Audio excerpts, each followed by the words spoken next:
Welcome to Libyth. You have just heard the full text of Oku no Hosomichi, and now it is worth asking what you actually heard, not what happened in it, but what kind of thing it is, what logic organizes it, what shape it makes in time. Because the text is organized, even though it doesn't feel organized in any conventional sense. There is no plot in the sense of cause and effect accumulating toward an outcome, no argument in the sense of a thesis being stated and then demonstrated, no character arc in the sense of a person changing through a sequence of events that test and reveal who they are. What there is instead is something more like a field of attention moving through space, and the structure of that field, what it notices and what it ignores, what it lingers over and what it passes quickly, where it pauses and where it moves, is doing the work that plot and argument and character development do in other forms of writing. Understanding the structure of Oku no Hosomichi means understanding the logic of that field, the choices that organize the movement of attention through the 5 months of the journey and the several years between the journey's end and the text's composition. The form is called haibun, and Basho did not invent it, but he transformed it so completely that his name is now almost synonymous with it.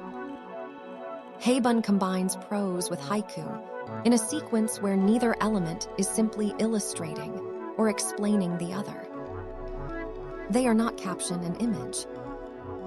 They are not argument and example. The relationship between them is more dynamic and more productive than either of those pairs suggests, and learning to feel that relationship, to hold both elements in mind simultaneously without collapsing one into the other, is the primary skill that reading this text requires. The prose sections of Oku no Hosomichi are written in a dense, elusive style that draws on both classical Japanese and classical Chinese literary registers. They are not decorative. Every sentence is doing something precise, establishing a spatial context, creating a quality of feeling, invoking a historical or literary association, generating a form of expectation that the following haiku will either fulfill or redirect. The prose moves with the journey, noting what is encountered, reflecting on what it means, circling toward something without quite arriving at it. There is always something slightly incomplete about the end of a prose passage, a thread left loose, a thought not quite concluded, a mood established but not named. And then the haiku arrives. The haiku does not conclude what the prose began. This is the crucial point, and it is easy to miss if you are reading for summary rather than for experience. The haiku lands on something specific, an image, a sound, a moment of perception, and the specificity of that landing reframes everything the prose established. Not by explaining it, not by illustrating it, but by providing a concrete instance that is somehow both smaller than and larger than the prose that preceded it. Smaller because a haiku is 17 syllables about one moment. Larger because the moment it crystallizes opens onto something that the prose, for all its reflective intelligence, could not directly access. The gap between the prose and the poem is where the meaning lives, and that gap is as much a structural feature of the text as anything that is actually written. Consider what this means formally. A text built primarily out of productive silences, out of spaces between modes where meaning is generated by the reader rather than delivered by the writer, is a text that trusts its reader to complete it. It is also a text that enacts, at the level of form, the very ideas it explores at the level of content. A text about impermanence is itself impermanent, each moment arriving and passing before it can be held. A text about the limits of what language can contain makes those limits visible by creating the gap, again and again, between prose and poem, showing what prose can do, then showing what haiku can do, and leaving the reader in the space between them where neither is quite sufficient. The form does not describe the ineffability of experience. It produces it. The journey itself provides the surface architecture of the text, and it is worth tracing this structure in enough detail to see how it functions and where its emotional centers lie. Basho departs from Edo in early spring, a season whose literary associations in the Japanese tradition are inseparable from departure, from new beginnings, from the cherry blossoms that are beautiful precisely because they fall almost as soon as they bloom. The departure is not triumphant. There is something melancholy about it, something already marked by loss. The friends who walk with him to the river crossing before turning back, the farewell poems he has written as if he does not expect to return, the sensation he describes of the old self falling away as the city recedes. All of this establishes the emotional key of the journey before it properly begins. This is not a triumphant setting out. It is a letting go. He travels north and west through the flat agricultural province of Musashi, then north along the eastern seaboard of Honshu. His first major stop is Nikko, the great mausoleum complex of the Tokugawa dynasty, built in the mountains north of Edo in a style of extraordinary ornamental excess, gold leaf and lacquer, and elaborate carvings covering every surface, a declaration in architectural terms of the shogunate's power and permanence. The passage at Nikko is brief and in some ways decorous, an acknowledgement of the official sacred, a bow in the direction of the power structure before the text moves on into something else entirely. This brevity is itself significant. The most powerful political structure in Japan gets a respectful paragraph and a modest haiku, and then Basho walks past it. The wilderness he is heading toward matters more than any human architecture, however magnificent. He continues north through the province of Musashi into the beginning of the northeast, into Michinoku, the deep north, the Oku of the title.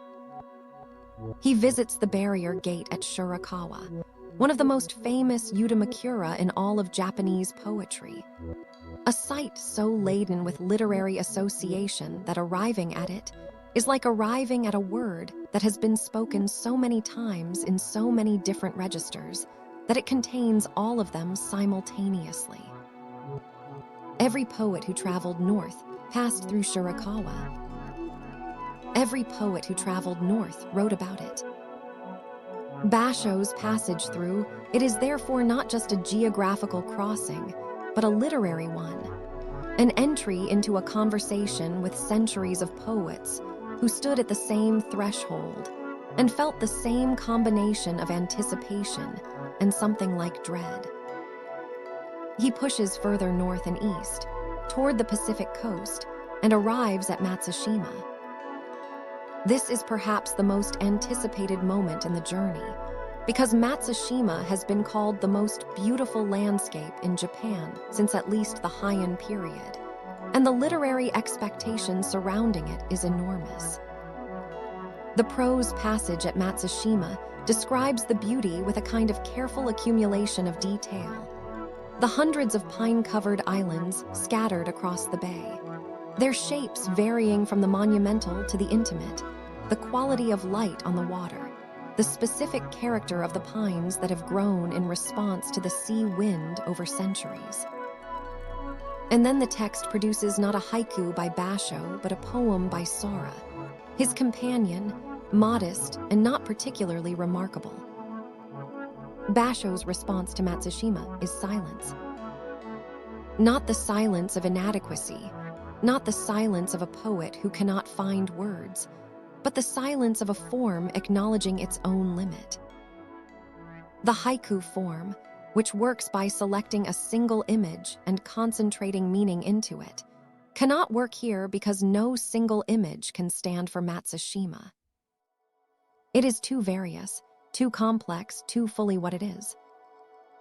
To write a haiku about Matsushima would be to reduce it. The silence is the more honest response, and the text understands this. From Matsushima, he moves inland and north, into the mountains of the interior, and eventually arrives at Hiraizumi. This is the emotional center of the text, the place where the ideas that have been building since the opening moment of departure come to their fullest expression. Hiraizumi was the center of the Fujiwara clan's power in the northern territories in the 12th century. The Fujiwara had built there a civilization of remarkable beauty and sophistication. Temples, palaces, gardens, a court culture that rivaled Kyoto in its ambitions and achievements. The Golden Hall of the Chusanji Temple, which Basho visits and which still stands, was constructed to house the gilded coffins of the Fujiwara lords, its ceiling covered in gold leaf, its altar with mother-of-pearl inlay, an act of artistic ambition that announced its makers as people who believed in the permanence of what they were creating. The Fujiwara were destroyed by the warlord Minamoto no Yoritomo in 1189, their independence broken, their territory absorbed, their civilization ended. When Basho arrives in 1689, 500 years have passed. The Golden Hall survives inside its protective outer structure, but the palaces have fallen, and the gardens have returned to nature, and the fields where the Fujiwara's armies once fought are growing summer grass. Basho stands in those fields. The haiku that arrives, Natsukusuya / Tsuamanadomoga / Yum no Ado. Summer grasses, all that remains of warriors' dreams. The prose before the poem quotes Du Fu, the Chinese poet of catastrophe, in a move that is deliberate and precisely calibrated.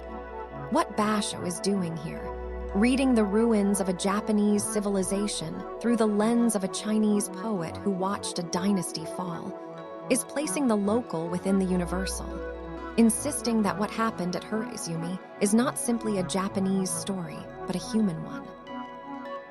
The mismatch between human ambition, the Fujiwara's determination to build something that would last, to achieve beauty of sufficient magnitude to resist time, and the world's patient indifference to that ambition is the argument. The argument is made not with words, but with the image, summer grass where dreams were. After Hiraizumi, Basho turns west, crossing the mountains of the spine of Honshu toward the Japan Sea coast. He visits the mountain temple of Yamadera, the Ryushakujai, climbing the hundreds of stone steps to its buildings distributed across the rocky face of the mountain, finding there the quality of stillness he has been moving toward since Edo. The cicada haiku arrives at Yamadera, one of the most discussed poems in the text. The cry of the cicadas piercing the rock, the sound making the silence deeper rather than breaking it. He continues to the Japan Sea coast, south along the Kisakado Road, and eventually arrives at Agaki, in the province of Mino, where the text stops. He is welcomed by friends. He rests briefly. And then, the text tells us, he is preparing to set out again toward Ise for the religious festivals. And the text ends not with an arrival, but with another departure, another beginning, the road opening again before a man who has made the road his home. The absence of a return is the most important structural feature of the text, and it requires attention. Oku no Hosomichi does not end with Basho arriving back in Edo. It does not end with a retrospective evaluation of what the journey meant, a meditation on what has changed, a sense of completion and rest. It ends mid-movement, with the journey continuing beyond the frame of the text. Various explanations have been offered. That Bashō intended a more complete text and did not live to finish it. That the manuscript represents a draft. That the ending was lost. All of these miss the point. The ending the text has is the ending the text requires. A text about impermanence should not arrive at a clean conclusion. A text about the journey as home should not end with the home you left when you started. A text that enacts, through its form, the impossibility of return, the impossibility of recovering the moment, the companion, the civilization, cannot honestly return. The text stops because stopping is what the text needs to do, and the reader is left where Bashō is left, in motion on the road, with the world continuing on all sides. Time is compressed and distorted throughout the text in ways that are worth attending to carefully. The journey took 5 months. The text covers 5 months in a way that has nothing to do with calendar time and everything to do with experiential weight. Some days receive extended prose passages and multiple haiku.